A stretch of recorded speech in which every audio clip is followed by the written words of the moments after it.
Nurhaci, founder of the Dajin dynasty, was one of the most strategic and ambitious leaders in the late 16th century.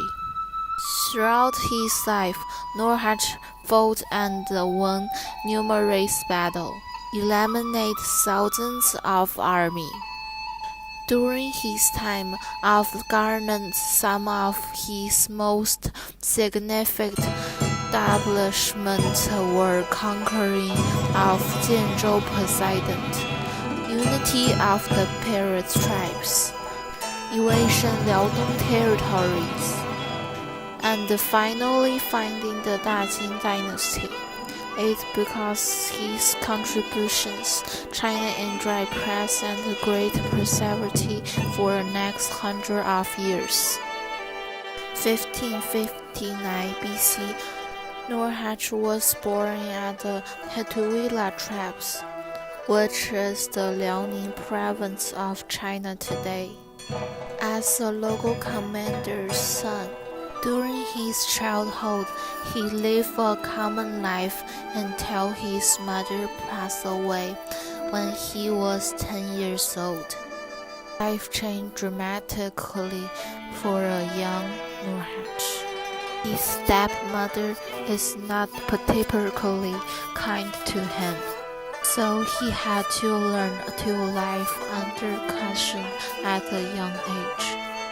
Master Li Chengliang, a local military strategist, was Nurhaci's first mentor. Li noticed Nurhaci's talents and named him as his personal guide. It was also became of the mentoring shape.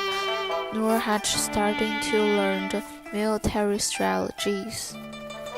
Once Li noticed Nurhaci had 9 moles under his feet, which was the sign of great conqueror. He planned to eliminate Nurhaci once for all. Li's wife warned Nurhaci about the matter and told him to never come back. Nurhaci strangely fled from Li's watch and successfully inherited his grandfather's position as the local commander in the Jianzhou province. At his adolescent age, Nurhaci used his strategic thinking to survive, and it marked the beginning of his military establishment years to come. Through years of fighting, Nurhaci's army growing in size and was able to conquer a few neighbor tribes. During the invasion of the Yehe province, Nurhaci first met the love of his life, Dongge, who was supposedly the most beautiful lady at the time. Nurhaci was meant to marry Dongge, but because his tribe potentially killed Dongge's father during one of the quests, so Dongge's older brother forced his sister to marry another tribe leader who opposed Nurhaci. Wars continued in the areas. Nurhaci's army eventually conquered all the territories under his strategic planning. After Dongge's husband's tribe was conquered, Nurhaci thought he was able to marry the love of his life, but things didn't occur according to Nurhaci's liking. Dongge's older brother again forced his sister to marry another leader in the Mongolian tribe for the vengeance of their father.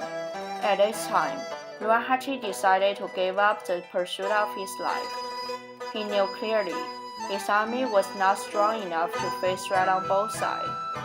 If he decided to start a war against a strong Mongolian army, this could mean the end of his quest. By 1601 BC, Nurhaci had already conquered many nearby tribes. His strategic military planning helped him to gain enough force to establish his own dynasty. Nurhaci's brilliant strategic thinking didn't only spread on the battlefield, it also showed in his governance.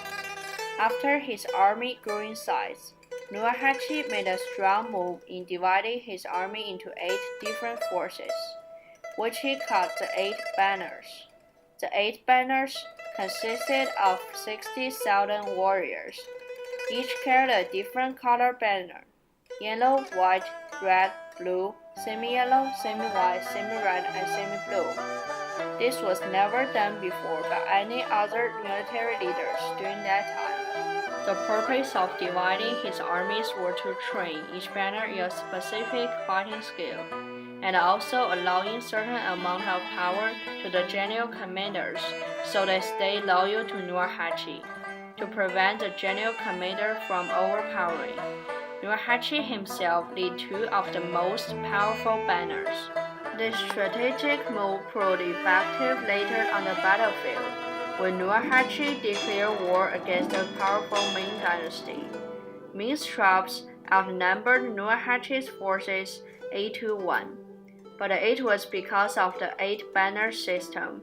Nurhaci's army was more united and loyal. They fought fiercely on the battlefield. Even with the number disadvantage, Nurhaci was able to defeat Ming's army and secure the regional peace for hundreds of years. Throughout his life, Nurhaci won many battles under his strategic planning. Many were killed as a result of Nurhaci's quest. Some might say, although Nurhaci proved to be a successful military commander, it caused the deaths of thousands of men and the suffering of their families. In our opinion, it is undeniable that the military act led by Nurhaci caused the deaths of thousands of men. But without his strategic military leadership, wars will continue to be fought in China and many more will die as a result. Nurhaci's strategic military leadership and brilliant governance left China with peace and prosperity for hundreds of years to come.